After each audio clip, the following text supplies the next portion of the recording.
What's up, y'all? It's your guy, eBay Fight Predictions in the building. And this is your UFC Atlantic City full card predictions. Manon Fiorot versus Aaron Blanchfield. Predictions and betting breakdown. Now, before we kind of get into that, we got to talk about yesterday. I didn't do a recap. There's a reason why I didn't do a recap, because I was too disgusted with myself and how that card went down. So honestly, there's no one else to blame but myself. It's my fault. I'm gonna take that one on the chin. The Cameron Simon bet. Let's talk about that. Respect Peyton Talbot, even though he's still a weirdo and is an interesting human being. Well, interesting in a bad way, but he won. And he destroyed my boy, and that was pain. So I usually, when stuff like that happens, I take an early night of sleep, and it is what it is. So yeah, I had to rest up. I had to lick my wounds. I couldn't do a recap, even though I had the time. I had every right to do a recap, but I had to go to sleep a little early because that shit was painful to watch. But hey, it is what it is. Peyton looked amazing. I can't deny that. I still think wrestling deficiencies are there. I still think he is a fraud check waiting to happen, but it just wasn't last night. Also, my parlay that I went with of Edmund and Steven Njokuani, it kind of blew up in my face. Steven decided. I mean, I always knew Toronto was always a good fighter. I always had a lot of high hopes in him. I put money on him in his debut, but he just never showed that. So after the first round, I live bet Toronto just to kind of save the parlay and any of the money that I lost, and then I just put another unit on Shabazian's money line, and then the main event in itself, Amanda Ribas, against Rose. I felt like Ribas won, but hey, it is what it is. I kind of saw that happening with Rose and stuff like that. She is the fan favorite here. And, obviously the money's going towards her and they want her to win. And I get it. So, it's just another contender fight for them. And I thought it's just another Caitlin Chookagian situation. I just felt like Ribas just got the short end of the stick.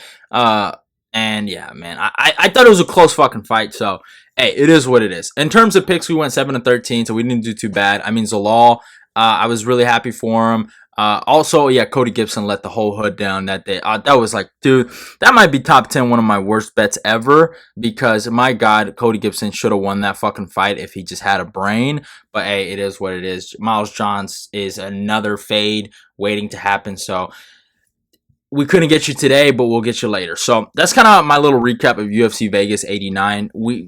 I saved some of my bets in terms that I made, but in terms of a betting night, it wasn't too great. Live betting saved my ass, and obviously, it is what it is. But overall, in terms of enjoyment of the card, I enjoyed it. It was a good night of fights. A lot of great fights on that card. I mean, the Toronto Steven Njokuani fight was awesome. So yeah, besides that, really good night of fights. But yeah, so let's talk about UFC Atlantic City, baby. Let's kind of get into that. And how good of a card it really can be. Let's talk about it. I mean, we start off the prelims with fucking Nate Landwehr and Jamal Emmers. Here's how I feel about this matchup in particular. I do lean Jamal Emmers, pretty boy. I think technically he's the better fighter here. But the problem with Nate Landwehr is that sometimes you can be the technically better fighter than him, but sometimes his grit, his cardio, and his persistence just end up overwhelming you. But I really do believe Jamal Emmers can be really good in this division. I mean, wins over Alexander Hernandez and Corey Sandhagen in the indie circuit. I shouldn't say indie circuit. Think of another sport. More in the pro circuit. But I think he should win this fight. I really do, man. I thought he got robbed in his last loss against Jack Jenkins, And then he should be on 3-fight win streak, man. He ended up beating that Ashgabat fraud, which was, I mean, phenomenal performance. I really do. But, I mean, Nate went on a really good run. I mean, Ludovic Klein, that win over Ludovic Klein has aged beautifully for him. That was a really good win for him. And then, you know, David Onama, that fight was insane. And then last but not least, his Aslan Lingo performance. But, you know, he just lost to Dan Ige. And Ige also obviously showed his biggest issues is his chin. I mean, he got knocked out by Herbert Burns, for God's sake. So, I do see why some people would lean towards Landwehr because of the, you know, I think Jamal Emmers has one issue, and sometimes he doesn't fight as good as he's capable of fighting, if you know what I'm saying. He doesn't fight to his potential, if that's the best way to saying it. But I just feel like personally here in this matchup, I still think no matter what, I think Jamal Emmers should win this fight based on just being the better technical fighter. I really, really do. It should be a good one, though. I can't wait for it personally, but I think Jamal Emmers should win this on points. I don't have nothing on the fight personally, but I got Emmers here by decision, winning this fight against Nate Landwehr. But should be a good one. Next fight, Melissa Gatto versus Victoria Dudikov. This should be a good scrap in the female division. Gatto's on a 2-fight losing streak. Victoria Dudikov, however you say that girl's name, is right now has been winning a lot. Just beat Jinyu Frey. And here's the thing. Gatto's last one was 2 years ago. She hasn't looked that great, but she is, I mean, she lost to Tracy Cortez and Irene Lipsky by split decision. I mean, she's a monster on the feet, bro. Like, she really is. Like, she can, she smoked Sajara Eubanks via body kick. It was 2 years ago, but she fucking smoked her. I mean, she destroyed Victoria Leonardo. I mean, you know, she hasn't won over Carol Rosa. Like, she is really good. I just think the competition has just been a little too much for her. So I might be rocking with Gatto here because I think she is getting a massive decrease in competition. I don't think Victoria is gonna go out here and just wrestle fuck her. I really don't. I think these girls are gonna probably stand in the middle, and I just think Gatto's power should be a little too much here. And I think it's gonna be a situation of y'all must have forgot. But you never know though with these female fights. So me personally, I'm gonna be rocking with Gatto here. And I'm gonna rock with her by decision. Should be a good fight. And you guys already know it's eBay fight predictions. If you haven't heard it the first time, now you're gonna hear it again. If it's a female fight, most likely it's going to decision. So that's usually how these kind of fights go. But hey, it is what it is. Next fight, Ibo Aslan versus Alton Chajar. Well, let's just call him the Pleasure Man. The Pleasure Man is back for one more run in the UFC. I don't know, man. I like the Pleasure Man a lot. He's a cool dude. I like the guy a lot, bro. I really, really do. But he got knocked out in his last fight really badly. And the last Ottoman or whatever, however you want to say, he looked really good in the Contender Series. Obviously, just standard kind of Muay Thai striker. Goes for the knockout, heavy-handed. He's young. Decent prospect, Contender Series guy though, so you do got to be, you know, gotta watch these Contender Series guys because they can, you know, lay a goose egg on you sometimes. But personally, I'm taking him. I got nothing on the fight. It's kind of a dog or pass situation here, but I think Aslan should win this fight. And yeah, I'm probably gonna take him by first round KO here. Just the fact that Anton just got knocked out viciously like that in his last fight was just a bad look. So, but yeah, I'm gonna be rocking one by first round KO. So yeah, next fight, Julio Arce versus Herbert Burns. Arce is going back to 145. This is pretty simple. I got Arce here by decision. He's the better pressure striker. He's fought the better competition. Has a win over Dan Ige. I mean, you know, he's fought a lot of good competition. Herbert Burns has had a history of quitting. He's 36 years old. Those are a lot of bad things. He does have the reach advantage here, and jiu-jitsu wise, he should be good.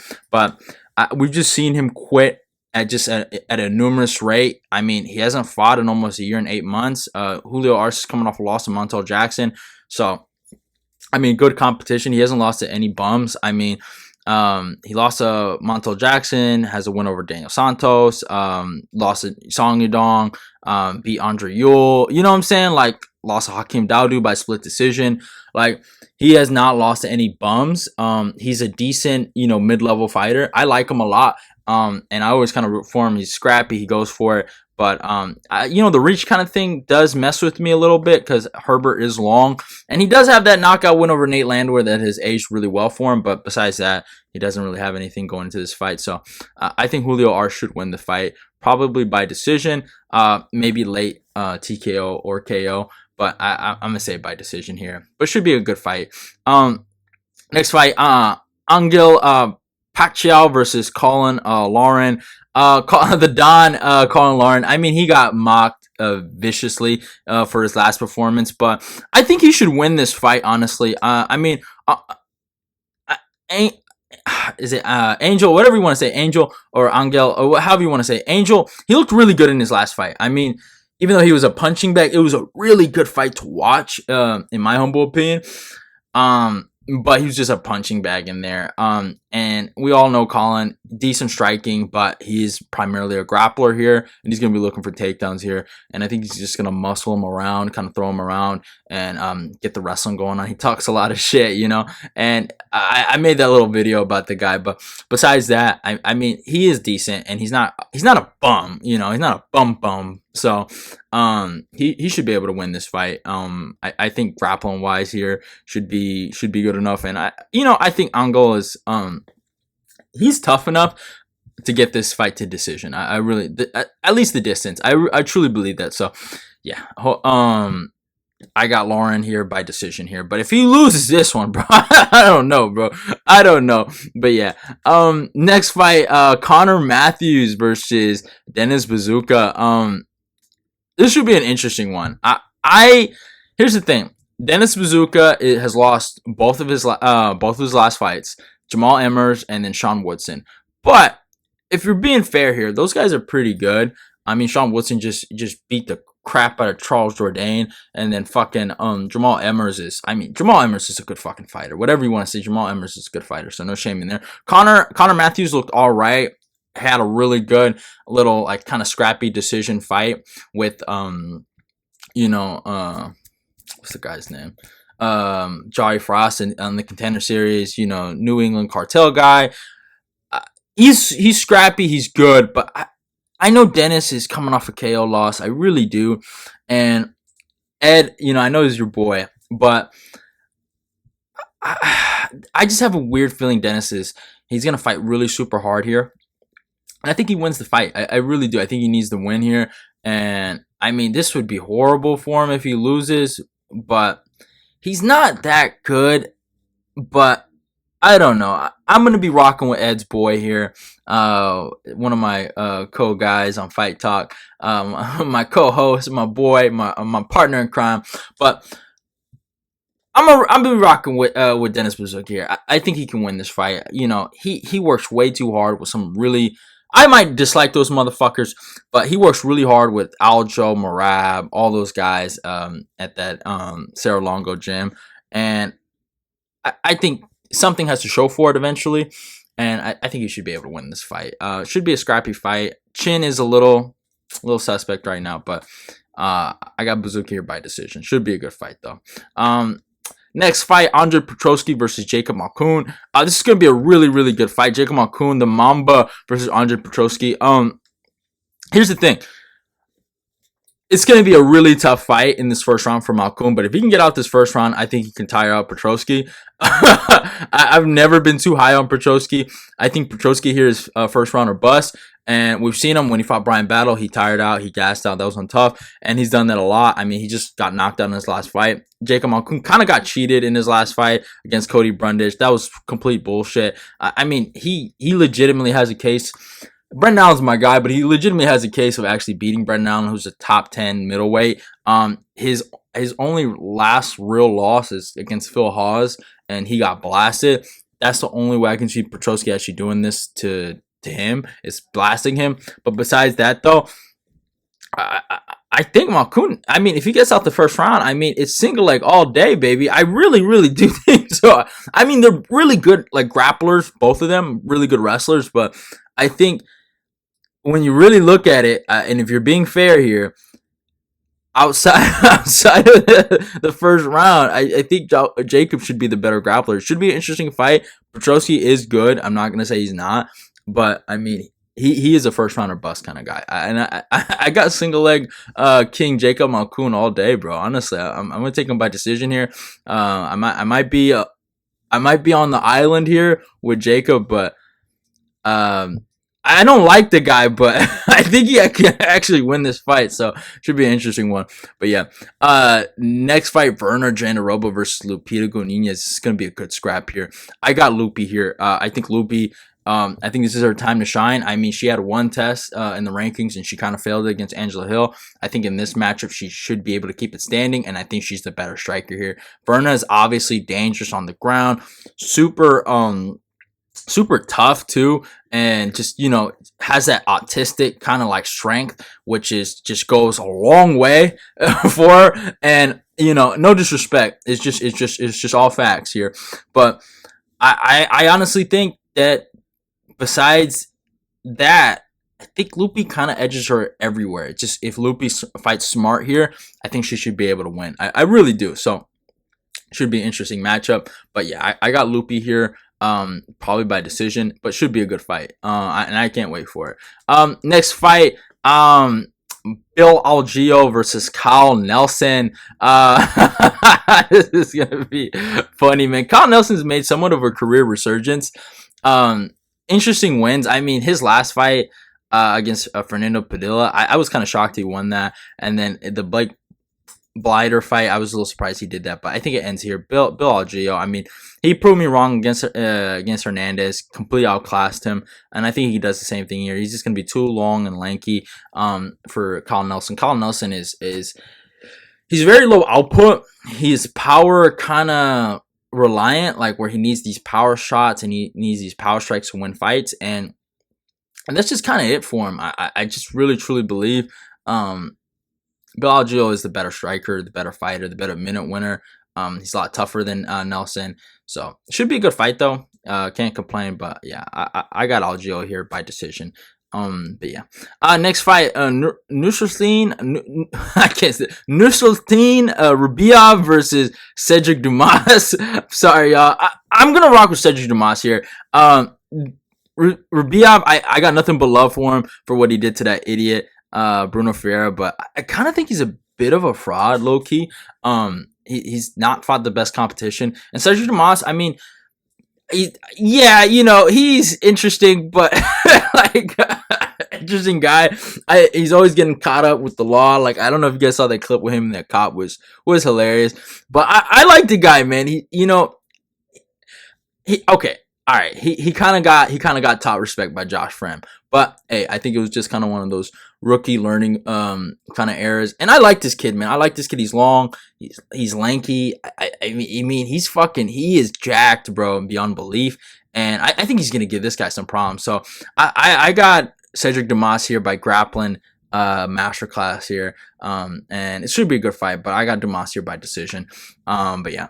Next fight, Chidi Njokuani versus Rhys McKee. Okay, Mr. Chidi. I would never forget, we were all hyped for Chidi when he was going to fight Gregor Rodriguez, but ever since that fight, he has went downhill. He's on a 3-fight losing skid. Rhys McKee is super tough. I mean, he had a good fight with Anglus, but that doesn't really say much. I mean, here's the thing. Chidi's making the jump down to 170. I don't know what that's going to do to his gas tank or what, but Chidi should go out there and butcher this guy for 3 straight rounds. I just don't know if he can keep it up. That's the biggest problem here. I don't have nothing on this fight, but I just truly deep down in my heart, I believe Chidi should be able to just beat the shit out of this guy based on skill for skill striking. I'm gonna take Chidi here by second round TKO, reluctantly. But oh my god, if Chidi goes out here and lets the whole hood down, I'm done with him. Rhys McKee is tough, so I'm telling you, I would not be surprised if Rhys McKee goes out here and just breaks Chidi Njokuani down. I would not be surprised. But for the love of God, Chidi, just remember you're the better striker here, so you should fight like it. So that's just it. But yeah, but hey, it is what it is. Next fight, Bruno Silva versus Chris Weidman. Interesting fight here to make. I don't know who made this fight. I like Chris Weidman. Chris Weidman's a good dude, man. Luke Rockhold's son. But it is what it is. That's in the past. I like him. He's a good fighter, good champion. I think he has the third most title defenses in the middleweight division. So he was a good champion while he lasted. Here's the thing. Bruno Silva, legitimate knockout artist, hurts every guy he fights, but grappling deficiencies are super high. So this can be a 50-50 fight. But Chris Weidman is 39. He had a good performance against Brad Tavares, but that doesn't really say much. Brad pretty much 30-27'd him if you really watch the fight. It's just that Brad I don't know, he got hit a few times and people just popped. It's like a wannabe Luke Rockhold performance against Paulo Costa, and we all know everything that Weidman does, Luke does better. It's just a fact. And here's the thing. Luke had one more fight against Platinum Mike Perry and got taught a little bit of respect. Not a lot, but a little bit. And I think the same thing's going to happen to Weidman. And we just all know it. Like, he's going to go out here and get knocked out. I think we all know it deep down in our heart. He's going to go out here and get knocked out. I truly believe it. He can win this fight if he can get that grappling going on, but can he get it on? And here's the thing. You can't just wrestle straight for 15 straight minutes and not get hit once. And that's the problem. Can he take a punch? I don't think. Sorry for the interruption, y'all.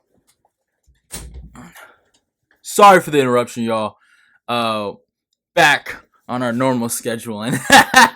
But just the mic had died out real quick. But hey, it is what it is, though. Primarily, in my humble opinion, in this Bruno Silva versus Chris Weidman matchup, I just think a 39-year-old Chris Weidman, yeah, he has the grappling edge here. He might be the better minute winner, kinda-ish, by 15%. He might be all those things going into this matchup, but the one thing he's not is going to win. Here's the thing.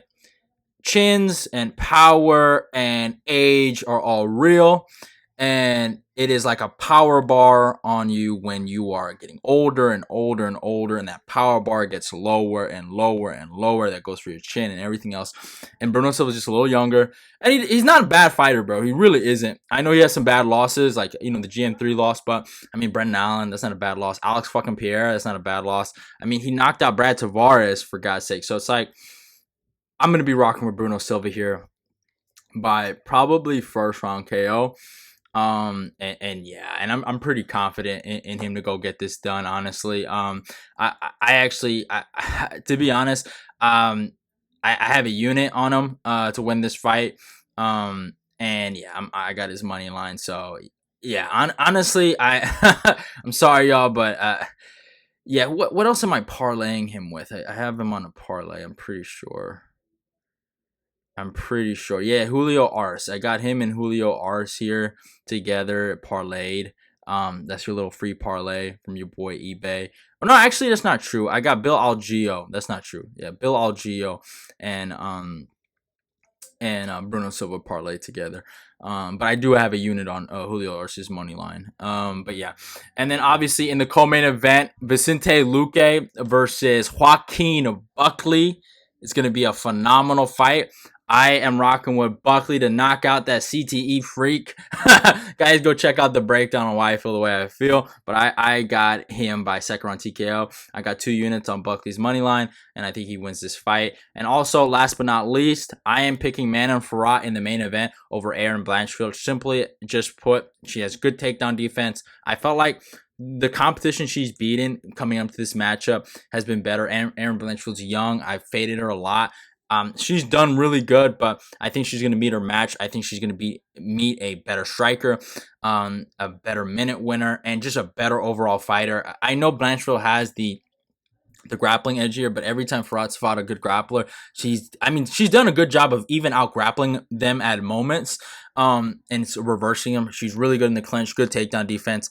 I think Fiorot beats this girl by decision, but should be a good fight though, nonetheless. And I can't wait for it. But I got a unit on Fiorot's money line. I mean, I haven't picked against her in a very long time. She's a really good winning fighter, and I think she beats her. I really do. I think respect to Blanchfield for making it this far. And you know that fight with Talia Santos was super close.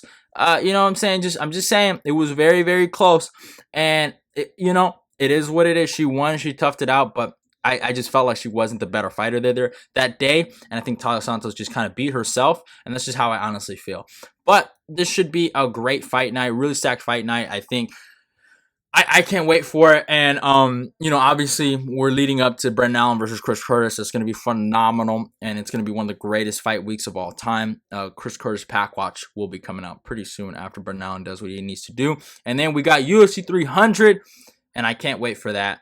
And yeah, y'all, we are going to be ready. We are going to be there no matter what. But hope you guys enjoyed the video. Those are my picks. Those are my bets. Love y'all and goodbye. It's your boy eBay Fight Predictions. Go follow me on my Instagram and my Twitter. Like, comment, and share the video. Let's get this eBay Fight Prediction Nation growing. Love y'all and goodbye. I'm going to go check that out.